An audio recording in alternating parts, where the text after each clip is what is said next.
اليوم غادي نتكلم لكم على قصة البيت المسكون، واش هي حقيقية ولا ما حقيقياش، العلم لله. أسيدي،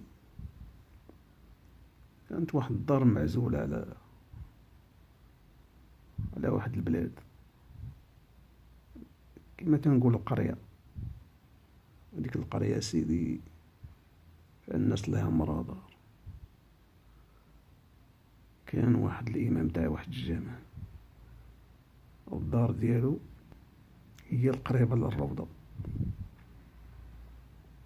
وهاد البيت المسكون كان كيبعد عليه تقريبا واحد 60 متر و 100 متر وكواك.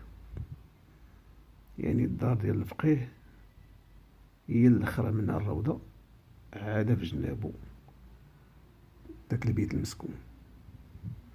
سير الأيام جي الأيام، الفقيه خونا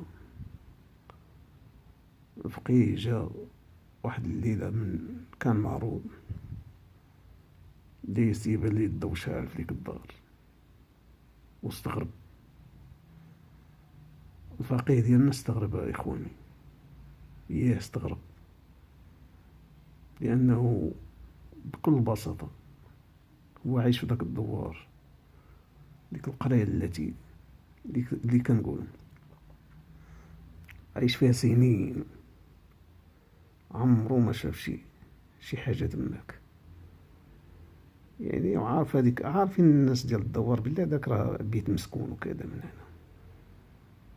المهم داز، بدا تيشوف، بان ليه الضو، قال نقرب شوية نشوف هادشي. بجا يقرب، تيبدا يسمع الهضرة تماك. استغرب، واش هادو سكنو شي ناس جداد؟ واش صافي قال حيد عليا، تا الغدا وغادي نسول الناس تاع القبيلة واش سكنو شي ناس جداد ولا لا. المهم اسيدي، صباح فاق، تيمشي يسول أقرب واحد ليه هو مول الحانوت ديال الدوار.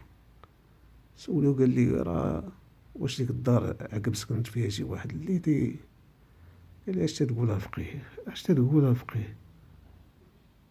ما ساكن فيها حتى واحد. الخوت عندها 3 دقائق، حاولوا تابوناو معنا الا بغيتو نكملوا في هاد المسيرة ديال القصص الرعب.